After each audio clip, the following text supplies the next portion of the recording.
sure he would not have told you this, but he's very well respected in the field, a very well respected historian of Latin America and especially Brazil. He specializes in the colonial and environmental history of Brazil, with various articles on this topic, as well as a book entitled An Environmental History of Latin America from 2007, which won the 2008 Melville Book Prize for Environmental History. He's also the author of Fruitless Trees, Portuguese Conservation, and Brazil's Colonial Timber, among many other articles, and he's currently working on a monograph about the city of Rio de Janeiro and how car culture transformed the city in the 20th century. He has served as department chair in the Department of History and currently serves as an associate dean in the College of Family, Home, and Social Sciences. Please join with me in welcoming Professor Miller today.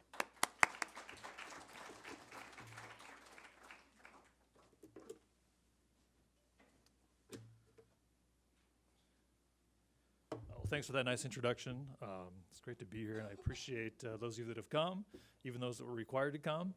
I hope there's something here that's of interest to you, and this is the work that I'm doing. So just to kind of let you know, I'm writing a book about the streets of Rio de Janeiro. I'm trying to do a century-long history that covers everything about how the streets were transformed in this period.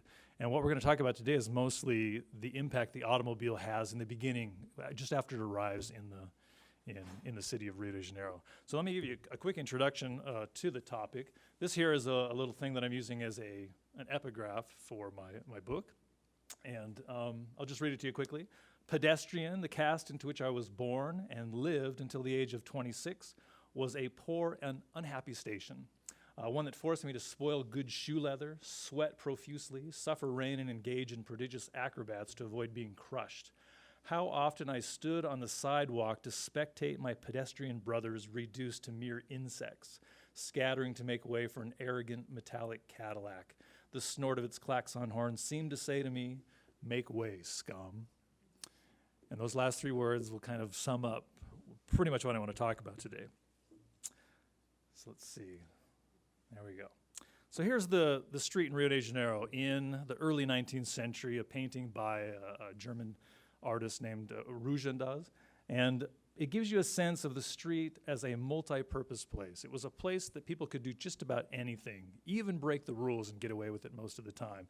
So the street was used for play, festivals, work, commerce, transportation, gossip, dancing, singing, you name it. It was used for everything, and it was supposed to be used in those ways. And what interests me about the street, and the way I'm trying to portray the street, is that it is a natural resource, okay? Much like any common. So you could think of a fishery or a forest and how people use those. It belongs to everybody. All have access to it and all can use it. Well, the street was very much seen that way by its users, and hence it had these multiple sorts of ways that could be used and enjoyed by the population. The Portuguese have a very strong connection to their public spaces, and they have a special word for it called logradouro. And it literally means, lograr literally means to take a benefit from something or to enjoy something. And douro is just like lavatory. It's the place, right, that you could benefit or take benefit from or enjoy. And so the logradouro had many, many names: street, square, alley, beach. The beach is part of the logradouro. Largo, there's all kinds of different names. Actually, there's dozens of names that they used to describe these spaces. And the way that the Portuguese understood that space was it was all connected. It was all one fabric in the city. There's no distinction really between a street and a square and the beach, in fact. They're all the same thing for them. They're all connected, and they're largely undeveloped until the 19th century. I'll show you a couple of things that maybe demonstrate this. So this is Rio in the 16th century. Okay, and so you see the buildings there, and then you see everything else. And the logradouro was everything that was unbuilt in the city, and that belonged to everybody. It was public space. And you see in the map there, you see all the buildings and the squares. They were built. The streets were not built. The streets essentially emerged as space between the buildings. They really weren't created intentionally. They just kind of came about. The streets were not given names. Nobody gave names to these spaces officially, and in fact, there were no official names for the streets of Rio or New York City, for that matter, until the 17th century. People named them because they were important to them, but there was no official naming of the streets. They were just emerged as part of the process of building the city. So I'm afraid to push this more than once. There we go. And there's just another example. This is Santa Cruz, which is not far from Rio de Janeiro. And you can just see the buildings just kind of plop down. Everything else is public space. And Rio isn't quite as disorganized or unplanned as this, but it's not far off in some cases. And then here's a beach. This is the Saúde Beach in Rio. And it's a street. And that's how the streets looked. And one of the things I want you to understand before I get into the more current times is the street really was seen as nature. So I'm using Henri Lefebvre's ideas of the production of space. And what he makes this argument about the evolution of space, that there's natural space, and what he means by that is just space is there, right? It exists. And when humans come along and start building things, architecture in particular, they begin to produce it. So space becomes produced, and then eventually he says that space becomes dominated. And what he means by that is that it becomes dominated by particular groups of people, that certain classes begin to take all the benefits from a space and exclude other people, okay? But it's important to understand that this is the way that the Cariocas, people who lived in Rio, also understood their streets before the modern era, that they were nature. Okay? For many European cities or American cities, we think of nature as kind of ending at the city walls, and everything inside is human-made, right? It's man-made.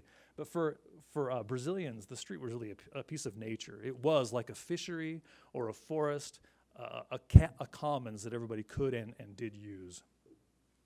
And just a couple more examples of that. This is, excuse me, this is Rua Direita, which is the main commercial street in Rio de Janeiro at the time. And you can see it's paved, but you wouldn't know it because there's all kinds of dirt in the street. So dirt just fills up the street. So even when the streets aren't created, they really become very much kind of pieces of nature. And if you were to remove the hotel there on the right and the Baroque churches, the 5 Baroque churches that you can see there, and just looked at the ground, you really would have a hard time saying this is downtown Rio de Janeiro. It could just as easily be a rural place, and that's kind of the best way to depict the early street. All right.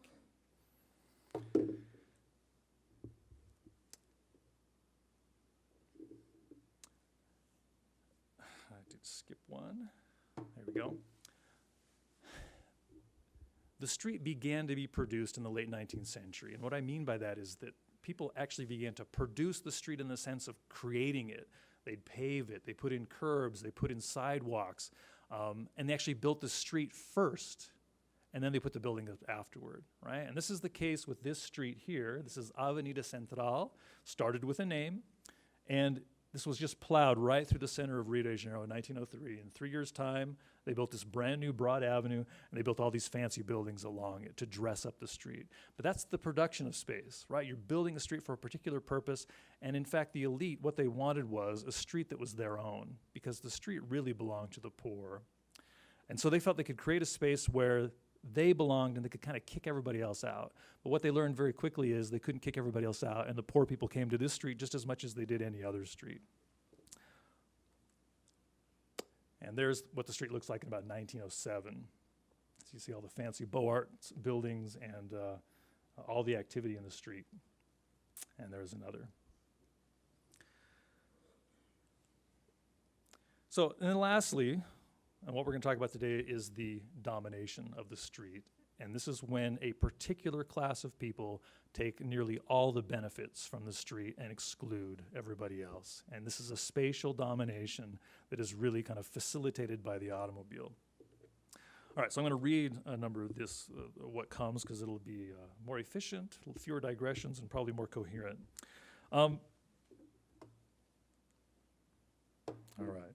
Brazil's first car arrived in the luggage of a future national hero, Alberto Santos Dumont.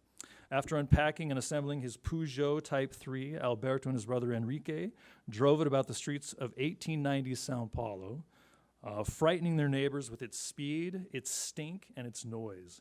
The initial reaction was generally dislike, and none at the time could have predicted the car's future. celebrated in Brazil as the first man to experience powered flight in a balloon of his own making, and the second to fly a craft heavier than air, Santos Dumont's simple introduction to the car had by far the bigger cultural, spatial, and demographic impact on his nation. From this small but auspicious beginning, the automobile within a couple of decades would become a substantial presence on Brazil's city streets. In a relative sense, the growth of the car in Rio was rather slow compared to the US in particular, but also compared to Buenos Aires or Sao Paulo. New York City had 213,000 cars in 1920. Rio had fewer than 5,000. The city was the car's only reasonable final destination, and hence a relatively small number of cars for even Brazil came to inhabit a notable spatial volume of the city's streets. A cartoon in 2 frames published in an automotive magazine in 1926, not this one, illustrated the change as well as anything else. In the first frame, dated 1900, there is one car, not unlike the one driven by Santos Dumont, being chased down the street by a crowd of angry pedestrians. And in another frame entitled Today, 1926, hundreds of cars chased down a single pedestrian running for his life. An exaggeration, no doubt, but the car had become ubiquitous in the city already by the early 1920s. And kind of the battle lines had been drawn at the curb between cars and pedestrians. The car would impose new utilities on the street and then, rather than accelerate the street's traditional evolutions, halted ongoing change and entrenched a single dominant use. The street became a space not just produced but dominated, and its benefits would be increasingly channeled to an elite class in ever faster vehicles. Generally, we associate modernism with change, but it is arguable that the city street saw more change and more evolution over the course of the 19th century, even in transportation, than it would over the course of the entire 20th century. In the 19th century commons, individuals were free to enjoy the street and invent new uses for it in commerce, recreation, transportation, religion, community, you name it, which tended to increase the diversity of its utilities and the intensity of negotiation by which users competed for the resource. With the arrival of the automobile, diversity declined and negotiation would cease. Beyond the usual automotive charms referred to in auto histories in the US, Brazil's early sources suggest 3 particular attractions that drove the elite's adoption of the automobile in Rio: play, display, and spatial power. First, the car's capacity for speed was just plain exhilarating fun. Among the first buyers were young thrill seekers, sons of wealthy fathers who found the city's new, broad avenues an unpoliced playground for velocity. A Detroit Evening News journalist who covered Latin America's automotive promise observed that in Rio, automobiles race by and life or limb is saved by a hair's breadth. And he concluded that, quote, the Brazilian never hurries unless he's in an automobile. And then he goes as fast as the gas will burn. Cars and speed, one local person commented, were, quote, a mania, a seduction we cannot resist, like gambling, sex, cocaine, and alcohol. The second feature that really attracted the elite in Brazil was the association of the car with high social status. And this is an image of an official car being used by the family inappropriately, using company property, in this case government property, to show off your status. That cars were prized as markers of social status is an observation so obvious it needs no belaboring. But in Brazil it takes on special significance because, unlike in the US where there was essentially one car per household by 1925, the car in Brazil would remain the exclusive status symbol for the rich for the entire century. The car in Brazil acquired strong and often rather negative associations with the elite and elite power that endured the whole century. So from the beginning, there was this enmity between 2 new classes, pedestrian and chauffeur. The chauffeur saw the pedestrian as a detestable object, something to impress, terrorize, and ultimately remove. To the chauffeur, speed itself seemed to abstract all that moved more slowly than he, and velocity became a new mark of social differentiation. Pedestrians, on the other hand, could be inflamed of a sudden when a car threatened their person, inspiring in them anarchist desires to destroy the machine and grind the driver to dust. Quote, we all hate popes, Berliers, Renaults, and Fiats, and those who drive them, whose desires to be better than others, to place themselves above what is common. and who, due to velocity, have a natural indifference to the poor devil who moves retrograde on foot. The social distance between the chauffeur and the pedestrian was accurately described as being as far apart as life and death. And then the third feature, the desire for spatial power and control, seems to have played a significant role in Brazil's elite's adoption of the car as well. The car is a mechanism for mobility, but it is also a technology with outsized spatial implications. On the streets, many of the elite formerly had to share the public commons, including public transportation, on equal footing with their inferiors, all at the risk of rude encounters, begging, theft, spitting, peddling, spiteful envy, and even exposure to vile disease. The rich saw themselves as envied by the average man on the street. Their swank clothing, which also identified their class, put them at risk of not only dislike, but of perceived threats, physical threats, bumps, and shoves. The car represented safety on the dangerous street, a defensible redoubt from which to fight or in which to take flight from indigents and criminals who the better classes had long maligned, but could not easily avoid. The car was the perfect, safe platform from which to be envied and hated. In addition to defense and flight, the car offered its owner a capacity for violence. The car was not built to kill and injure, but did so with such frequency that pedestrians had little choice but to admit a change in the balance of power on the street that shifted toward the elite. Oh, now it's going to go to... Death and injury were so common, dozens of cases per day in Rio by the 1920s, that the car would be characterized as a new epidemic, and of all automotive deaths, 75% were of pedestrians. While Brazil was having considerable success at conquering microbes such as yellow fever and smallpox, the car became the new public health emergency, but one that would increase in virility over the century's entire course. More people die every year in Brazil from cars, and that's a pretty consistent growth. And it's true of many developing countries. A series of cartoons by Raul Perdeneres from 1909, a famous illustrator, showed one scene in which a pedestrian's body here had been cut up into neat little chunks by the passing of the car, illustrating graphically the new hegemony and the consequences to those who flouted it. Another depicted a mixed-race family, the part of Vascos, attempting to safely cross Largo do São Francisco by empowering themselves with drawn handguns. Every member of the family is armed, but they still enter the street with a great deal of trepidation on their faces and in their body language. The state and city officials had long attempted to control the public street. They banned many forms of peddling, certain forms of dancing, drunkenness, the playing of drums, dogs, the keeping of animals, and even child's play. Yet despite a multitude of laws and a sizable police force, the street remained a place of significant freedom. The car gave officials a new tool that, backed by its elite owners and by the threat of violence, effectively ended many of the street's undesired activities.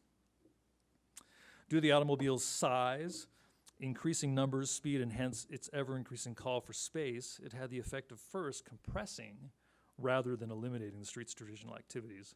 For some time, cars had a field day in the streets, being few in number and experiencing little to no congestion of their own. But as they now occupied the majority of the street space, they compressed other activities to the sidewalk. One such compression was the simple activity of transpositional movement for the majority who still got about on their feet.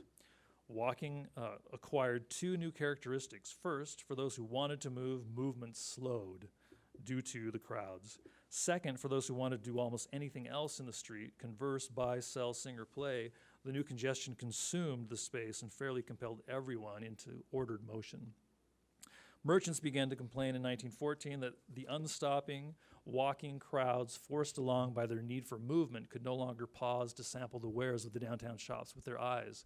Quote, the liberty conceded to vehicles, the downtown's commerce has suffered. None can admire the displays of the latest fashions, the attractive articles, the 1,001 little things that invite people to enter a shop.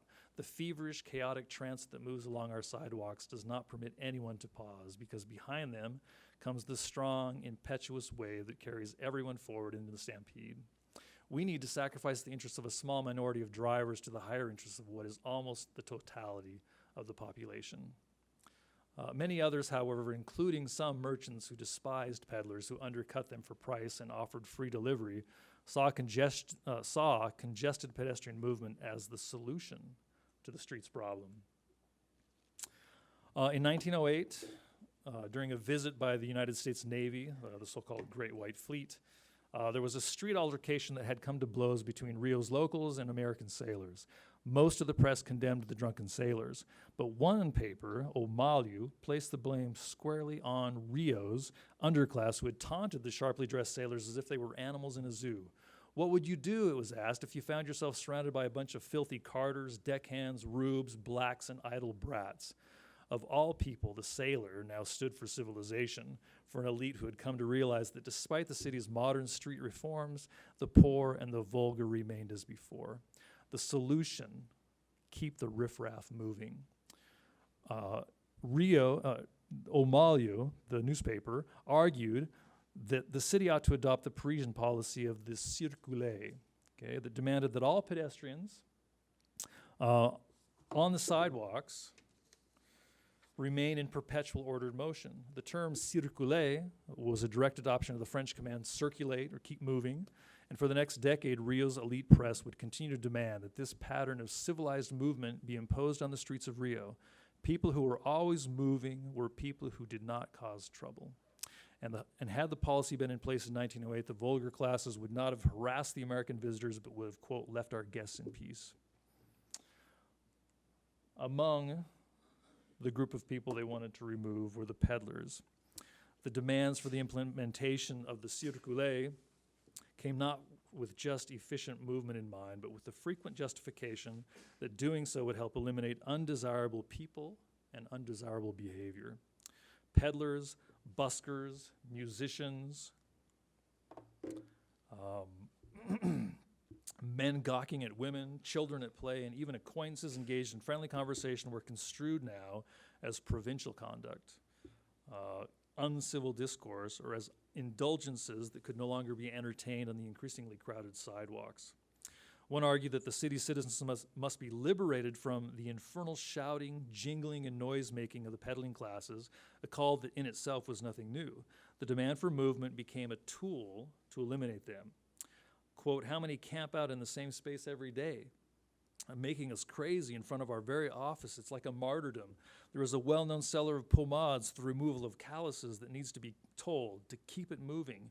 In such cases, circulation is the solution. A visitor from Sao Paulo noted surprise that in Rio, musicians still played music on the sidewalk and street corners, a problem his town had eliminated by demanding that they keep moving. One journalist particularly targeted the men who clogged the busy sidewalks just to admire beautiful women.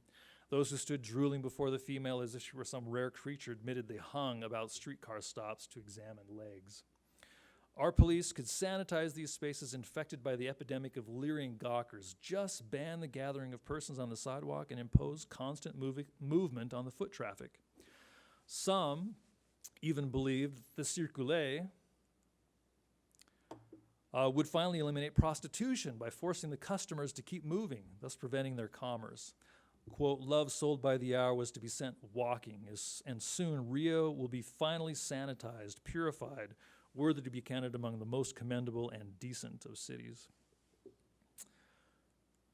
So Rio's chief of police made what appears to be the first attempt to impose and enforce the circuler in 1914, for which the press congratulated him. Citizens were to be prohibited from walking at all in the street, and on the sidewalks, officers were required to keep them to the right as they walked, forming two opposite streams that were not constantly running up against each other. Above all, the police were not to permit pedestrians the freedom to stop or pause, the command being given appropriately and politely in French, circulez, messieurs, or keep it moving, gentlemen. Pedestrians were not to assemble, to converse, or commerce. Stopping to talk was now a crime. Street games of both adults and children that perturbed the public peace and the free movement of vehicles and pedestrians were absolutely impermissible, including soccer, peteca, which is kind of a shuttlecock game, top spinning, and bocce. Despite fines and arrests for loiterers and conversationalists who refused to yield their stasis, pedestrians resisted, and Rio citizens continued to walk where and in the direction they pleased played games where they could and continued to make conversation. One gets the sense the police themselves understood the difficulty and futility of what was being asked of them and failed to consistently enforce the new rules. Among the major resistors were elite men who often responded to the police with either a simple, "You cannot do this," or the more status-charged, "Do you know who you're talking to?" In a cartoon from 1913, a policeman stands authoritatively erect, pointing his baton at two gentlemen conversing on the street. "Look, Chief, it's prohibited to walk standing still." One of the infractors seems ready to move on, but the other stands his ground, his hands in his pockets, sneering at the policeman through his monocle. The press continued to demand that the rules be enforced, to which the police responded in cycles. In a major police offensive in 1919, citizens on the street, when told to keep to the right on the avenue, still looked at the police with bewilderment and annoyance, and in photos, the performance appears not unlike an attempt to herd cats. For most, this was order in progress taken too far, and none obeyed for very long. In Sao Paulo, a few individuals challenged the circulaire on constitutional and legal grounds. They sought writs of habeas corpus, pointing to the loss of their constitutional rights to free movement and assembly, and argued that the circulaire coerced them in their movements as if they were imprisoned without cause. And stasis, they insisted, was as much a part of their right to freedom as movement, and the coercion to constantly move was an abuse of power. But the courts ruled against them, and by the 1920s, the oppression of movement had largely triumphed in the law. In one confrontation with police, two pedestrians who were told they could not remain where they were asked poignantly, "Then where can we be?" The car's occupation of space, displacement of pedestrians, and changing rules about street use brought simplification and elimination of traditional street life. By the 1920s, many lamented and some cheered the obvious decline of the peddling classes, an occupation that would never disappear entirely but suffered substantial deterioration. Some peddlers seemed to have set up shop on squares or in a growing number of official municipal markets, and now the street was in constant motion. Customers had to leave their homes to get their daily items they needed, which added to the street's congestion. Peddling had been an extremely efficient way to distribute goods around the city. Vida Policial, which was kind of a police magazine, reported on police interests and activities in the city and was among those who cheered the peddlers' decline, happy they no longer had to deal with or listen to the milk sellers and their cows, rag and bottle men with their horse carts, panhandlers banging away at their wares, nor the sing-song of the candy and chocolate purveyors. We do not miss them a bit. Others, such as Raoul, the caricaturist, lamented their declining numbers, a loss to the city's life and essential color. In a 1924 montage here, he illustrated with evident nostalgia some figures of yesterday that by inclusion evidenced their disappearance. Sellers of sugarcane juice from horse carts, sellers of ice cream scooped from vessels shaped like ships, shoeshine boys, musicians, entertainers, clowns, water carters, kiosks, match sellers, and drovers of turkeys and geese, all gone. Likewise, there seems to have been a rapid decline in the traditional street festivities in this period, which during the 19th century were celebrated on an almost weekly basis. Even in the 18th century, officials complained that there were too many festivals that only promoted prayer and idleness. Festivals were seen by a secularizing elite as a tax on the nation's industry that consumed as much as a third of society's labor value. Even to the 1920s, accepting some traditional Sunday festivals, officials were still trying to reduce the religious calendar to a half a dozen sanctioned holidays. The car's spatial demands helped. Most festivals consisted of religious processions down main streets, and without direct permission from the city and the use of police force to block automotive traffic, such events became increasingly difficult to organize. The city used the need for traffic movement as an excuse to deny permits. The festivals that did survive were those, such as the famous celebration in Peña, that had their own large carless space on which celebrations found continuity. Legislation played a role in removing these activities from the street, as well as other undesirable behaviors, but city officials had long wanted to banish the unwanted, the uncivil, and the threatening, and had frequently passed laws. African dancing, drumming, and festivals had been outlawed outright for decades, but to no apparent effect. With the arrival of the car, the elite found the technological means and modernizing justification to actually displace what the law had been unable to banish previously. So there's Carnival in 1908. That's about a transition year between the pedestrian carnival and the automotive carnival. Many of the street's traditional activities persisted, but they also changed form due to the presence and capacity of the car. Carnival, the year's biggest event and the quintessential street festivity itself, experienced a substantial evolution. Over the course of the 19th century, street carnival had been the almost exclusive domain of the poor. None were excluded, and a few brave and exuberant elite descended from their homes in costumes to dance, celebrate, and spectate the popular bands and the dancing troupes, but most watched street carnival safely from their windows, refusing to condescend to street level, fearing the street's noise, danger, and immorality. One newspaper depicted street carnival in 1913 as a negation of the city's desire for modernity, a mockery of the capacity to engage in productive labor, and as a plebeian indifference toward attempts to sanitize and even lift the poor and unemployed from their downtrodden state. Additionally, carnival was seen as immoral. Quote, an infernal shouting by the celebrants, the youth of both sexes wrestling bodily in the open street with neither modesty nor shame, and engaging in the most scandalous contacts without regard to race, color, or education. There had been attempts throughout the 19th century to outlaw and regulate various aspects of street carnival play, but with very little success. In 1913, celebrants sang in verse composed of their intent to have fun and make noise, despite a police presence deployed to censor their rowdy behavior. So due to such associations and incriminations, elite carnival consisted chiefly of small private parties at home or larger, often elaborate events in private clubs. The clubs partied and danced in costume, but in a much more subdued, interiorized manner, as evidenced by flash photos in the vanity pages of newspapers and magazines. The poor, on the other hand, converted familiar streets into festive and glittering places, amplifying with more movement, more color, and more sound the usual commotion of the street. Remarkably, while the press provided heavy coverage of the elite's carnival celebrations, it largely ignored the poor's festivities. In essence, then, carnival, despite its collective and almost universal celebration, a celebration some have claimed brought all citizens together, in fact exposed one more persistent class division between the honorable house and the disreputable street. The one place the elite did find or did celebrate outdoor carnival consistently by the early century was in the so-called Battle of the Flowers. For those who could afford a carriage, horses, and a liveried driver, families had paraded weekly along Botafogo Beach in an activity they called the Corso, to enjoy the grand views and be viewed by their neighbors. During Carnival, the Corso moved downtown, and families decked their carriages in carefully arranged flowers, from the wheels to the horses, a single event in which judges picked a winner from families typically riding sedately and politely together, dressed in white suits and dresses.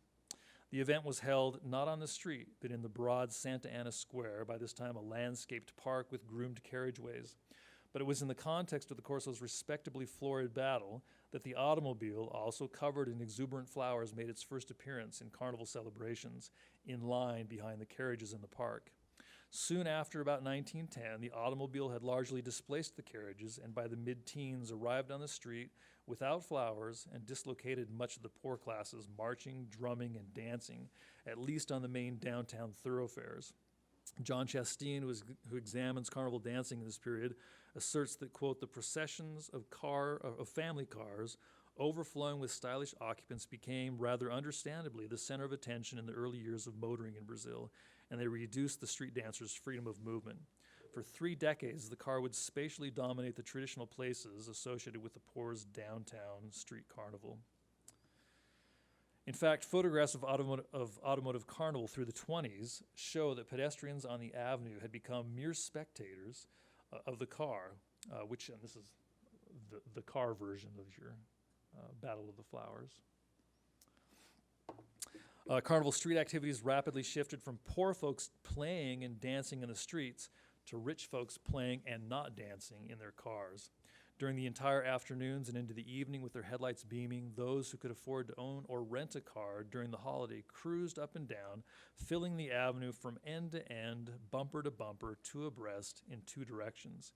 With the spatial power of the car, they not only captured the public space, but finally felt safe and secure in it, riding high in their automobiles with the lower classes forced to spectate from the sidewalks.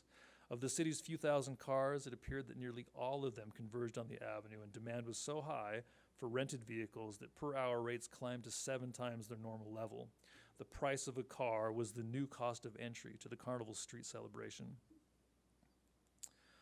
Open cars, their tops filled to standing capacity with family and friends, became the private, mobile, exclusive party on the street. And the larger the car, the bigger the party. Vehicles meant to carry merely 7 passengers were loaded with a dozen. Carnival's pedestrians continued to dress as they always had, as kings and dukes, priests and peasants, slaves and prostitutes, to mock the standing social order. But the rich, in their cars, wore the standard fashionable fantasies that they had sported in their private clubs and masked balls, often everyone in the car wearing matching, non-threatening costumes of sailors, damsels, pirates, nurses, Mexican cowboys, American Apaches, brides, flappers, and platinum blonde showgirls, to name only a few, with plenty of male cross-dressing in many of these same themes. The new participants in Carnival, the elite, proclaimed the automotive Corso as the refining of Carnival itself, and that their participation was a modernizing example to the former pedestrian Carnival, now sidelined. One reporter asserted that, quote, the civilized Carnival is the Corso in open automobiles. Everything else is barbaric, primitive, and low class. This attitude created tension, and the view from the sidewalk was not universally one of admiration. The elite partied in their cars as if the lower classes were not even there, interacting with shouts and tossing handfuls of confetti and colorful streamers to others of their own automotive class in the next lane.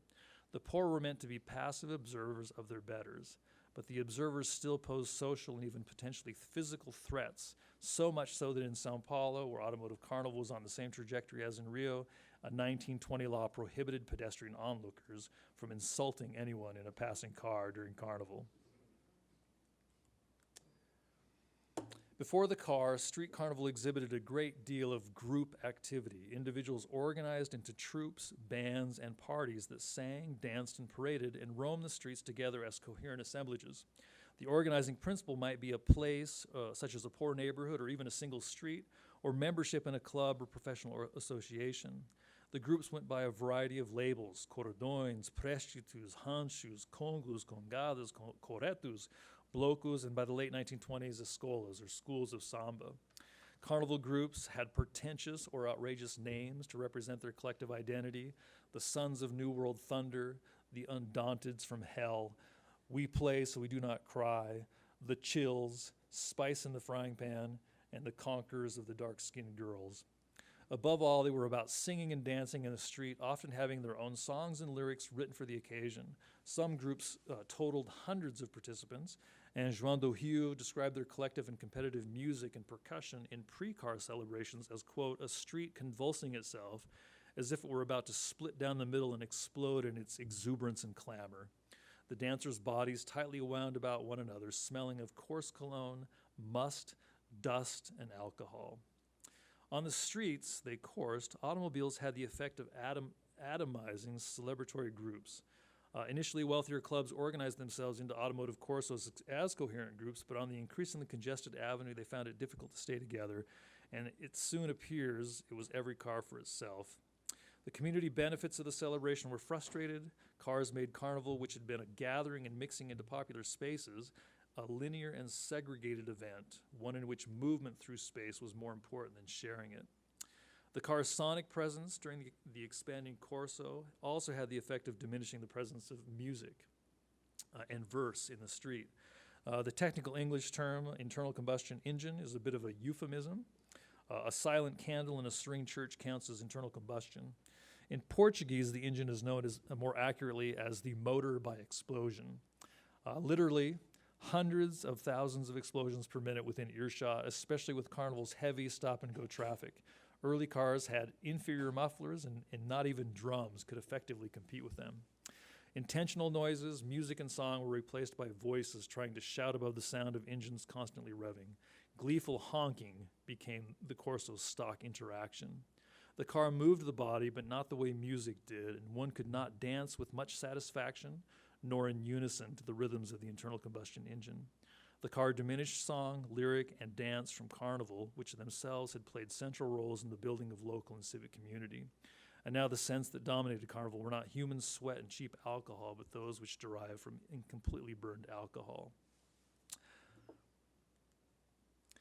Marco Savio notes that the automotive corso ceased in Sao Paulo in the early 1930s, as the street became too congested. He also blames the Depression, and others have argued more simply that the car models of the 1930s had closed cabs rather than open tops, causing the corso to entirely lose its communal appeal. In Rio, however, the automotive celebration of Carnival only expanded into the 1930s. More cars showed up downtown, and the overflow spilled down Beira-Mar Avenue, all the way out to Copacabana's Atlantic Avenue, and even into some suburban communities. Downtown congestion may have fomented the phenomenon's spread and decentralization, but it remained an event of the central city. In Rio, the car in Carnival seemed inextricable. Only in World War II, which made it nearly impossible to purchase gasoline, shut down the Corsos in 1943, much to the lamentation of the press. Photos in 1943 show a carnival whose streets are entirely devoid of moving vehicles and whose pedestrian participants walk about subdued, not quite knowing how to behave in their now slim numbers, and quite unable to fill the streets' now vacant spaces. The car had come to so dominate the space of the festival that there were no bodies forthcoming to replace it. It was called The Year Without Carnival, and one weekly magazine that had long given Carnival heavy photographic coverage considered a future reader in 1993 looking back at their photos of Carnival 1943 with incredulity, but they insisted the images were indeed taken during the festival's peak hours when the street should have been nothing less than a tornado of activity. Through the war years, the common people returned to the streets again to capacity with costume bodies, sung songs, and shared dances. But not for long. In a few decades, it would not be the car in celebration that would remove Carnival celebrants, but the mundane traffic itself. In conclusion, because of the car, in a couple decades, nearly all the streets were converted into roads and highways, and all the squares became parking lots. Festivals and peddling declined, and child's play would disappear into the corridors of new apartment buildings. The street, as people had known it, understood it, and used it for centuries, ceased to exist. The street had always been contested, and race, social class, occupation, and gender had characterized stark divisions that played themselves out daily, but none of these had the power to exclude the other. With the automobile, those who could afford the new technology associated themselves with a new social marker, velocity, that with its associated mass and volume physically displaced the former uses and meanings of the city street. The space and nexus on which community had been built, the place where neighbors had conversed and gossiped, played and fought, sung and danced, worshipped and flirted, largely disappeared beneath the car's undercarriage. Thank you.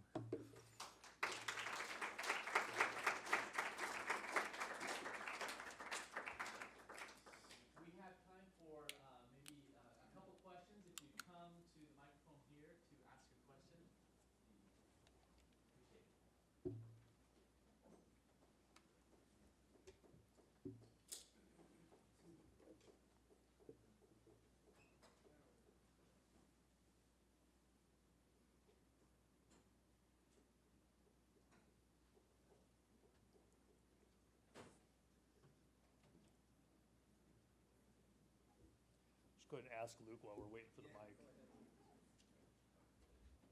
My question was, is there any way to suspect that the Rose Parade is the take up Rio's decorated cars?